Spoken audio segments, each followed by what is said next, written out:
नमस्कार दोस्तों, आप सभी का फिर से स्वागत है कथा कहानी में। आज हम आपके लिए हनुमान जी की बहुत ही सुंदर रोमांचक कहानी लेकर प्रस्तुत हुए हैं। आशा है आप सभी को पसंद आएगी। बोलिए राम भक्त हनुमान की जय हो जय हो। एक पंडित जी रामायण कथा सुना रहे थे। लोग आते और आनंद विभोर होकर जाते। पंडित जी का नियम था, रोज कथा शुरू होने से पहले आइए हनुमंत जी विराजिए कहकर हनुमान जी का आह्वान करते थे। फिर 1 घंटा प्रवचन करते थे। वकील साहब हर रोज कथा सुनने आते। वकील साहब के भक्ति भाव पर एक दिन तर्कशीलता हावी हो गई। उन्हें लगा कि महाराज रोज आइए हनुमंत जी विराजिए कहते हैं, तो क्या हनुमान जी सचमुच आते होंगे?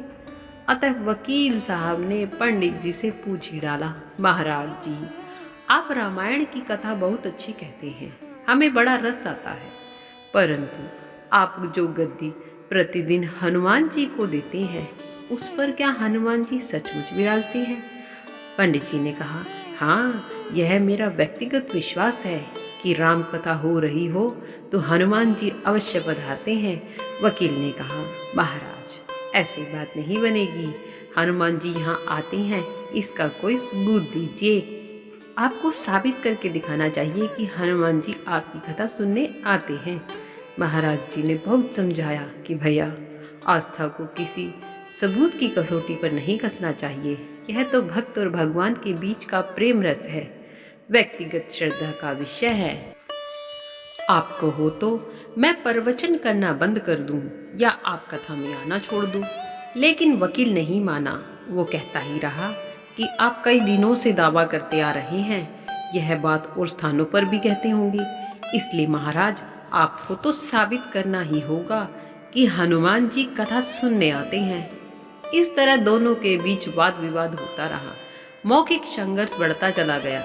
हार कर पंडित जी महाराज ने कहा, हनुमान जी है या नहीं उसका सबूत कल दिखलाऊंगा। कल कथा शुरू हो तब प्रयोग करूंगा। जिस गद्दी पर मैं हनुमान जी को विराजित होने को कहता हूँ, आप उस गद्दी को आज अपने घर ले जाना। कल अपने साथ उस गद्दी को लेकर आना और फिर मैं कल गद्दी यहाँ रखूंगा। मैं कथा से पहले हनुमान जी को बुलाऊंगा, फिर आप गद्दी ऊंची उठाना। यदि आपने गद्दी ऊंची कर दी तो समझना कि हनुमान जी नहीं है। वकील इस कसौटी के लिए तैयार हो गया। पंडित जी ने कहा, हम दोनों में से जो पराजित होगा वह क्या करेगा, इसका निर्णय भी कर लें। यह तो सत्य की परीक्षा है। वकील ने कहा, मैं गद्दी ऊंची न कर सका तो वकालत छोड़कर आपसे दीक्षा ले लूंगा। आप पराजित हो गए तो क्या करोगे? पंडित जी ने कहा, मैं कथा वाचन छोड़कर आपके ऑफिस का चपरासी बन जाऊंगा। अगले दिन कथा पंडाल में भारी भीड़ हुई। जो लोग रोजाना कथा सुनने नहीं आते थे, वे भी भक्ति, प्रेम और विश्वास की परीक्षा देखने आए। काफी भीड़ हो गई। पंडाल भर गया। श्रद्धा और विश्वास का प्रश्न जो था, पंडित जी महाराज और वकील साहब कथा पंडाल में पधारे। गद्दी रखी गई। पंडित जी ने सजल नेत्रों से मंगलाचरण किया और फिर बोले, आइए हनुमंत जी विराजिए। ऐसा बोलते ही पंडित जी के नेत्र सजल हो उठे। मन ही मन पंडित जी बोले, प्रभु, आज मेरा प्रश्न नहीं बल्कि रघुकुल रीति की परंपरा का सवाल है। मैं तो एक साधारण जन हूँ, मेरी भक्ति और आस्था की लाज रखना। फिर वकील साहब को निमंत्रण दिया गया, आइए गद्दी ऊंची कीजिए। लोगों की आंखें जम गई। वकील साहब खड़े हुए। उन्होंने गद्दी उठाने के लिए हाथ बढ़ाया, पर गद्दी को स्पर्श भी ना कर सके। जो भी कारण रहा, उन्होंने 3 बार हाथ बढ़ाया, किंतु तीनों बार असफल रहे। पंडित जी देख रहे थे। गद्दी को पकड़ना तो दूर, वकील साहब गद्दी को छू भी ना सके। तीनों बार वकील साहब पसीने से तरबदर हो गए। वकील साहब पंडित जी महाराज के चरणों में गिर पड़े और बोले, महाराज, गद्दी उठाना तो दूर, मुझे नहीं मालूम कि क्यों मेरा हाथ भी गद्दी तक नहीं पहुंच पा रहा।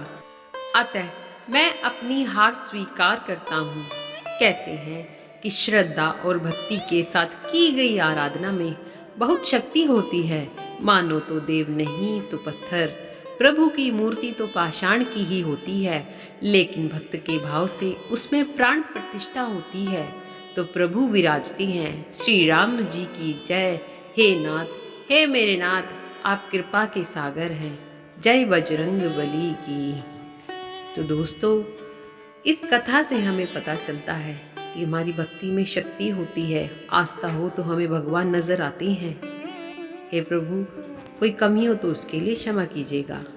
अगर आपको कहानी अच्छी लगी हो तो लाइक करें, कमेंट करके अवश्य बताएं कि आपको कहानी कैसी लगी। जय श्री राम।